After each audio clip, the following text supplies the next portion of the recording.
Hello. What I'm going to look at now is the hazard profile section, which is part of the Tectonic's A-level unit, 1.5, B and C. So I'm just going to click on B. So the key with this is to understand how tectonic profiles can help us understand hazard impact. And it links to vulnerability and resilience, which are key concepts which you need to be aware of.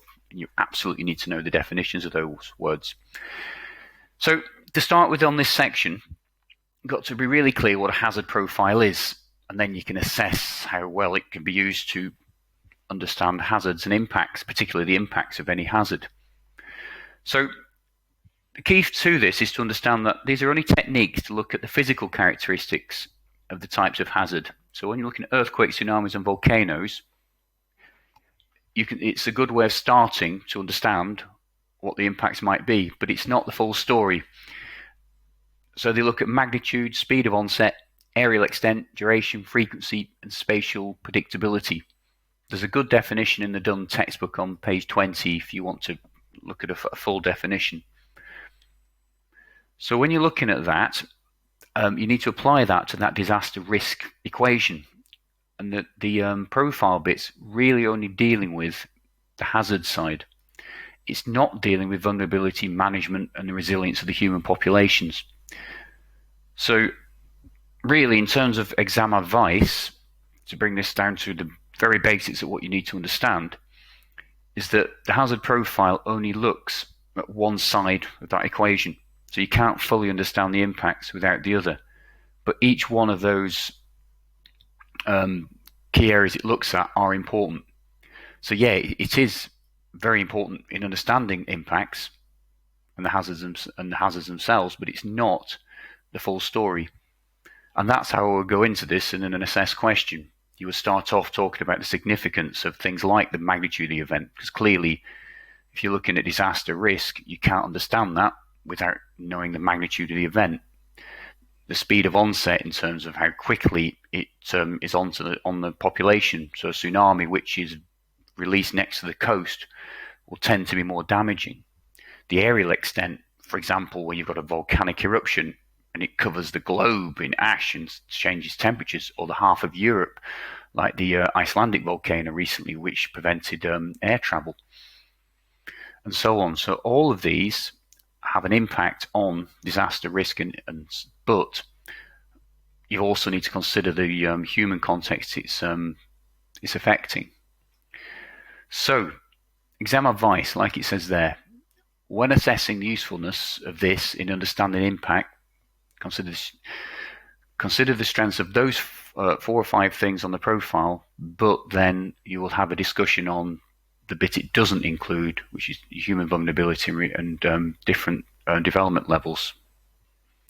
Now, these 2 areas which it doesn't cover are also on your spec later, so it gives you a brilliant area to discuss. So you could look at level of development, which you have been looking at earlier in the specification, and governance.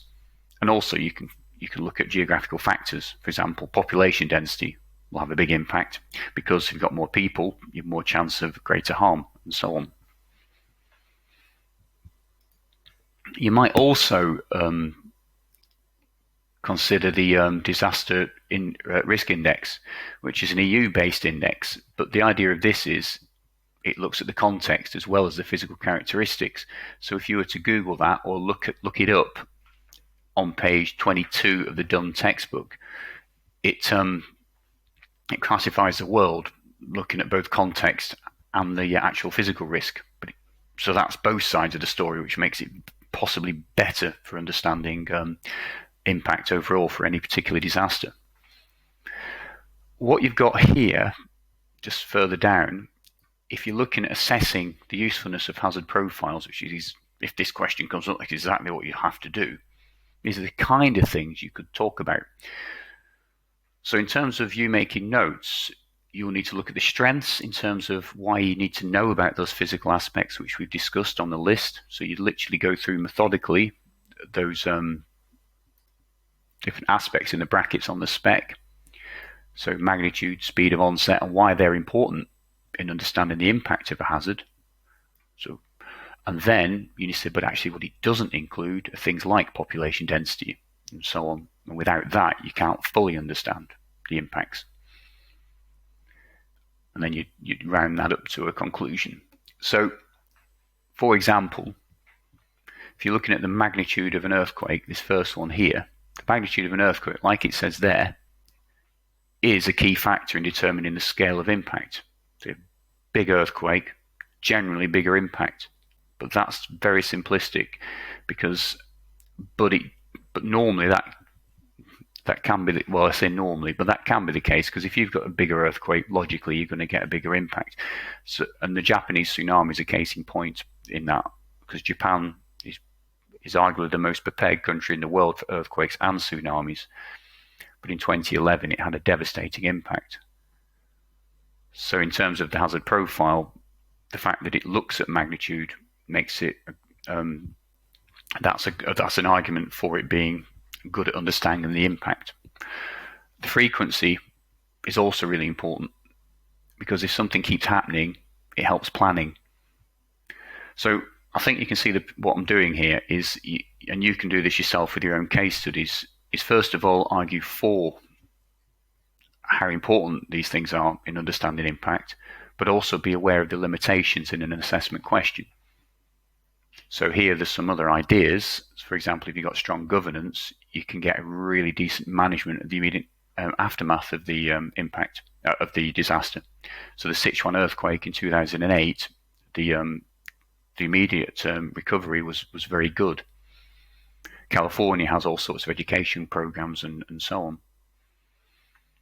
So clearly it's best to use your own case studies on this, and when I say case studies, these are just places where you can support your arguments.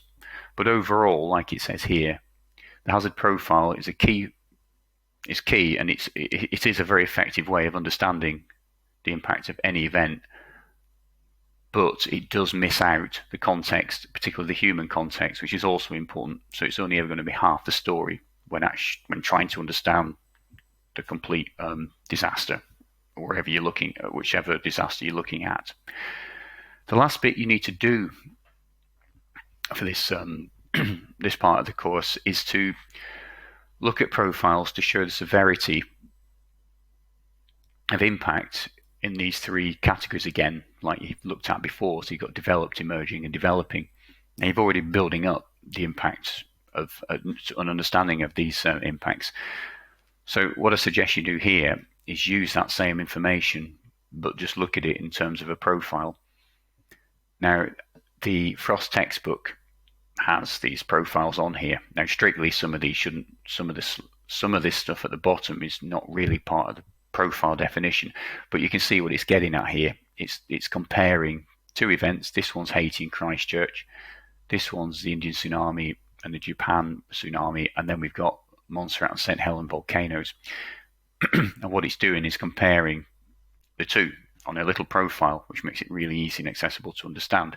So what I would do with these is probably print them out, or even make your own from the case studies you've used. If you haven't used these ones in the past, you'd be better using the ones you already know, and annotate the reasons why those lines and plots are where they are. So overall, you then can show, going back to the top of this, that you understand what a profile is and its strengths and weaknesses in terms of understanding and contrasting the impact of a hazard, the bit it doesn't include, vulnerability and resilience, and then you can then demonstrate that you're looking at profiles from tsunami, earthquake, and volcano events, and how, because of the vulnerability differences in the developed, emerging, and developing countries, some parts of the profile will be similar in terms of the physical impacts, but actually the overall impacts, or the physical factors that might control impact, might be very similar, but the result and the actual impacts that result are very dependent on loads of factors, including the level of development. So just to make that absolutely clear, what you need to be really clear on is, when you get an event, you can compare the physical aspects of that event really effectively using a hazard profile, but To fully understand the impacts, particularly in areas of different levels of development, you would also need to look at human vulnerability and resilience. And that's partly controlled by level of development, but not completely, because you've also got other geographical factors as well. Okay, hope that makes sense, and we'll leave it there.